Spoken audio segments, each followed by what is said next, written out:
Sarap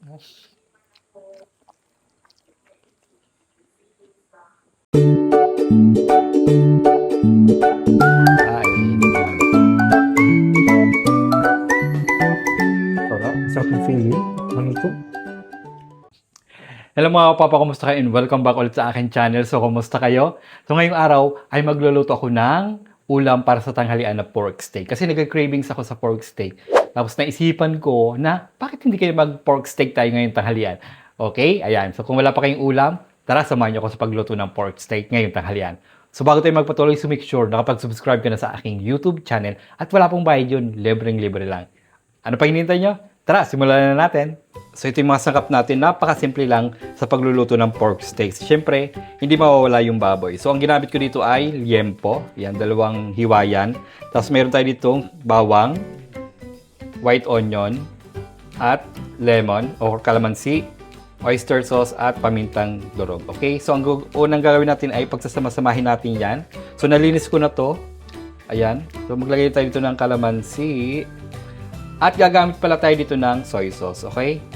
Ayan. So, naglagay na tayo dito ng calamansi. Tapos, maglalagay tayo dito ng soy sauce. Ayan. So, tansyahin nyo na lang. Siguro mga half cup or 1 cup. Ayan. Tapos, ilagay natin yung bawang. Ayan. At ilalagay natin tong pamintang durog. Lahat na natin. Kalahati lang muna. Mamaya natin ilagay yung kalahati pag luto na. Okay? At oyster sauce. Yan. Mamaya maglalagay pa tayo ng oyster sauce pag biniluluto na natin to. Ayan. So, kung gusto niyo medyo matamis na kaunti, so maglagay kayo ng asukal. Ako yung naglalagay ng asukal sa pork steak ko. Okay? Lagay tayong ganyan. Siguro mga 2 or 3. Ayan. Gawin natin 3. Ayan. At imimix natin yan. Ayan. Haluin lang natin siya. I-combine natin yung flavor niya. Ayan. Oh. Tapos, imamarinate natin siya ng kalahati hanggang 1 oras. Okay? Para kapit na kapit yung flavor. Mas masarap nga nito pag overnight eh. Pero pag lulutuin nyo na or wala na kayong oras, pwede na kalahating oras or 1 oras. Ayan. I-marinate muna natin siya. Siyempre, haluin natin mabuti para kumalat yung flavor niya. Ayan. So, ang ginamit ko dito is liempo. Ayoko ng pork chop kasi nakakabitin pag pork chop. Ang nipis ng laman, di ba? Minsan may mabibili ka, ang nipis ng laman, tapos ang nipis ng taba. Eh, mas gusto ko sa pork steak, yung may taba. Ayan, oh. Ayan. Nagugutom na ako. Haluin natin mabuti. Ano? Nakakagutom na. Wala pa akong sinain. So, habang binababad natin ito, magsasain ako para mamaya hindi masyado mainit yung kanin natin. Okay? Ayan. At syempre, mayroon akong palaro para sa ating mga subscriber. Ayan. So, yung mga batang 90s, so, naabutan nyo na ba ito? Itong palabunutan. Ayan. Ito yung palabunutan. Diba? Nung taong 90s, makikita lang natin lagi ito sa tindahan. Diba? May mga laruan, may mga wallet, may panyo, tapos may pamuyod, tapos may cash. Yung cash, 5 piso ata, 5 piso, tapos 10, tapos 20, di ba? May ganun. Tapos ngayon, ay babalikan natin tong palabunutan, okay? So, gagawin nyo lang guys, ito ay 1 up to 609 yung number, up to 600, ano lang to? Kasi may butal to eh. Ano lang to? 607 lang lahat to, 607. So, ang gagawin nyo lang, mag-comment lang kayo ng isang number, ilalagay nyo, hashtag Papa J, ilalagay nyo hashtag Papa J, tapos yung niluto nating ulam at yung napili nyong number. Okay? So, pag kayo yung napili ko, so, bubuksan natin yung number na napili nyo. Okay? Pag may nakuha kayo, ayan, may mga number yan. Yan. Pag 500, 500. I-convert natin to sa cash through GCash. Okay? So, ayan. Gagawin nyo lang. Mag-comment lang kayo hashtag Papa J, tapos yung niluto na kong ulam at yung number. Okay? Ayan. Para mas masaya yung panonood nyo. Okay? Nanood na kayo, nagkaroon pa kayo ng chance na manalo ng cash. Okay? Tinanggal ko muna siya sa pagka-marinade para walang walang makasamang pinagbabaran. Para hindi matilapsik. Pan-fry muna natin siya.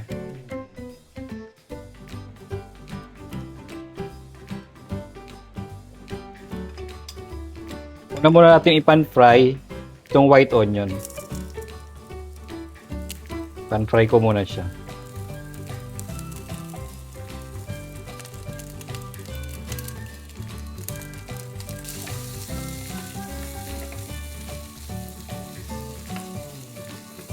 Ano, okay na yan.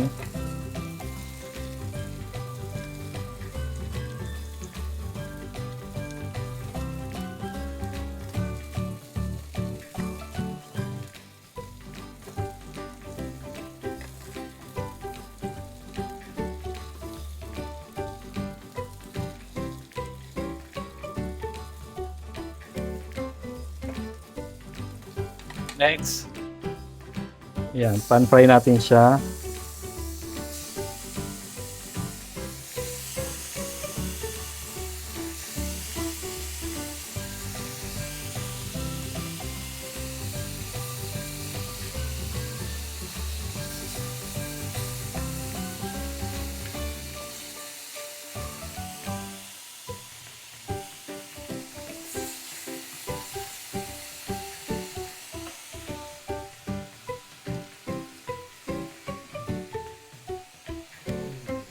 Yan ang bango niya.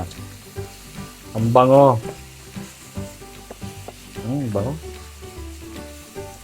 Lumalabas yung amoy ng pinagbabara natin, yung pinang-marinate natin. Lumalabas.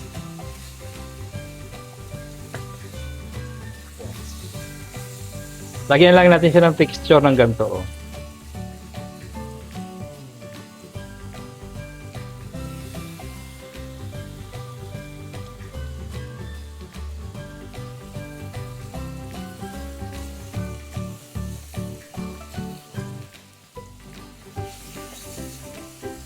Yung may tutong-tutong ba?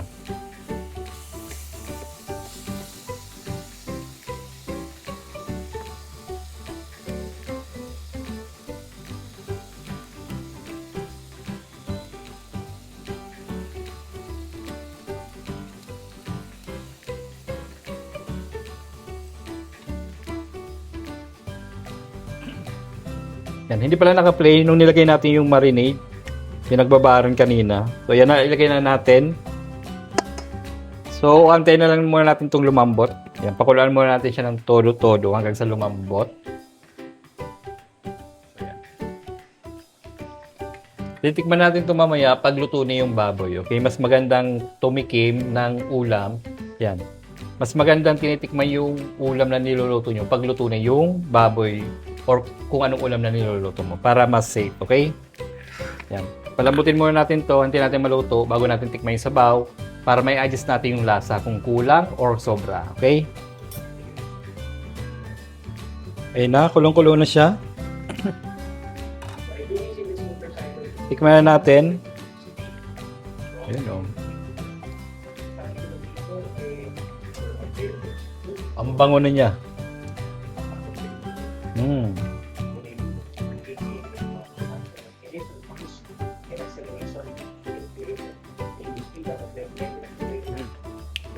Okay na yung lasa. Mas gusto kong lagyan ko pa siya ng oyster sauce para mas creamy lalo. Yan. Yan. Para mas creamy yung sabaw niya.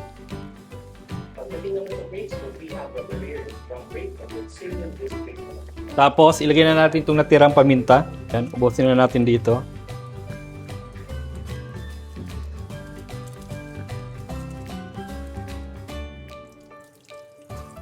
Hindi tayo dyan maglalagay ng dahon ng laurel kasi magiging adobo siya, di ba? Same lang naman kasi ng timpla ng adobo sa pork steak. Ang pinagkaiba lang ng adobo ay may laurel. Okay, ayan. Sarap nito, guys. Kumukulo na yung kalamnan ko sa gutom. Ayan ang ating pork steak na liempo. Ayan, oh. Diba? Sarap niyan. Mamaya natin ilalagay yung onion, yung white onion. Ayan, takpan natin ulit para mas lalong lumambot. Naisipan ko, maglagay ako ng red onion. Wala bang mas malaki dyan? Yan. Maglalagay ako ng red onion para mas maganda. Kasi yung red onion medyo masarap din naman to eh. Medyo matamis din naman to.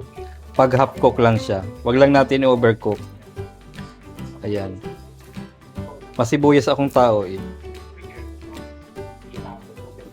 Ayan. Para dalawang kulay, di ba? May purple tapos may white.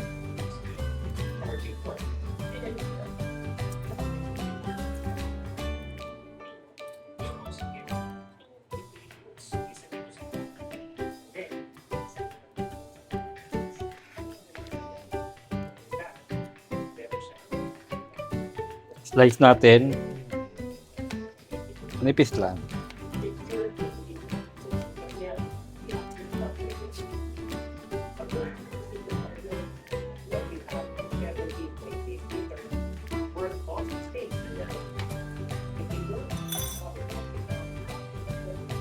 Lagyan natin dito. Pagsamayan na natin. Ayan.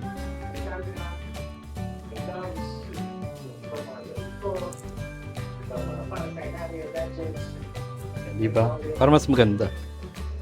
Yan. Sarap nito. Ito na yung ating white sibuyas. Ayan. Ayan. Bango na. Antayin natin lumambot ng lumambot to. Saka natin babakbakan yan ng mainit na kanin. Ayan. Oh my God! Hindi ko napindot yung bigas. Hindi ko napindot yung rice cooker. Ayan, luto na siya. So magbubukod ako dito at lalagyan ko to ng sili. Para to sa bata. Ayan. Mamantika na. Sarap niyan. Ayan. Lalagyan natin ng chili powder. Para mas masarap.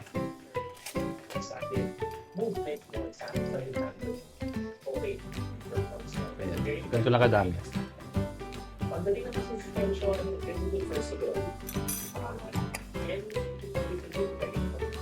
Lagyan na natin itong sibuyas. Ang dami.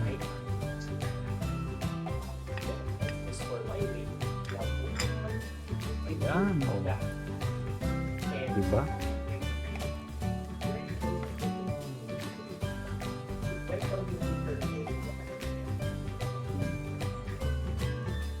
Ayan na, luto na to. Lutuin lang natin konti yung yung sibuyas, yung red onion. Ayan ang ating pork steak. O, di ba? Nako. Pero kakunti lang kakainin ko. Bigla akong nabunot yung rice cooker. Kakainin pa lang pala. Nahilaw. So ngayon ay niluluto ko ulit. Di ba? Kaya kakain na tayo. Luto na yung ating kanin. Mabutit nakasurvive. Nahilaw siya kanina. Pagbukas ko kanina. Patigas pa, tapos wala pang tubig. Wala nang tubig. Yan. Lumata tuloy. Yan.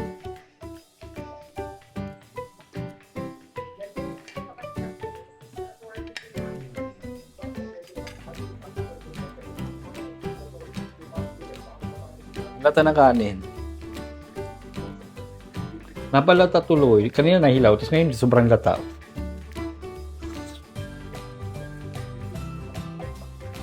Lata ng kanin.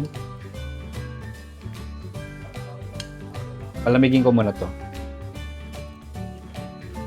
Ayan na. Malamig na yung kanin natin.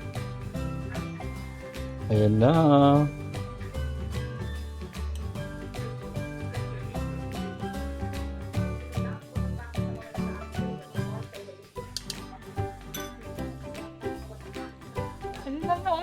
Pork steak! Kain na na! Hugas muna ako ng kamay. Ayan. Kain na tayo, oh my God. Ayan, oh.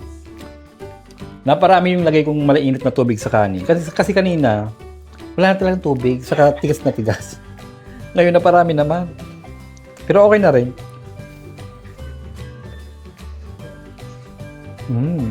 Pop ng sabaw. Ito yung anghang niya, sarap.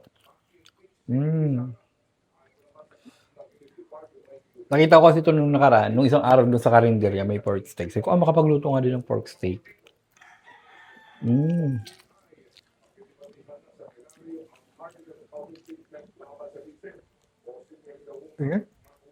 Ang lambot ng taba. Nakakain tayo.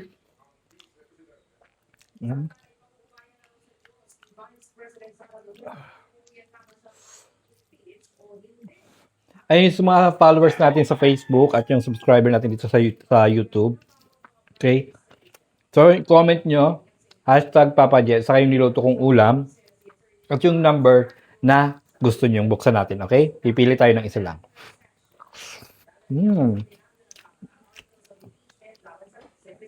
Sarap. 3 minutes taba ang lambot.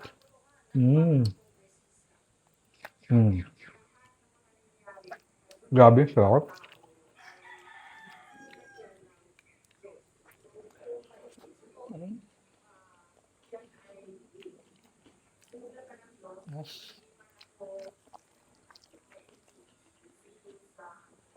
Ang lambot niya, grabe.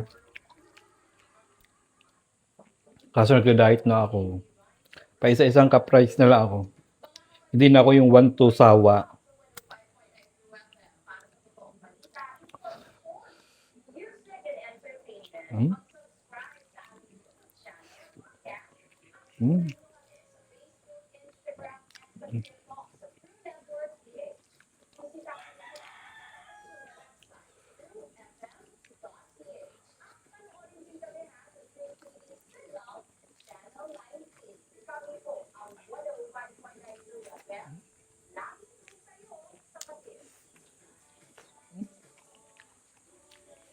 Hanggang dito na lang guys. Thank you for watching. Bye-bye.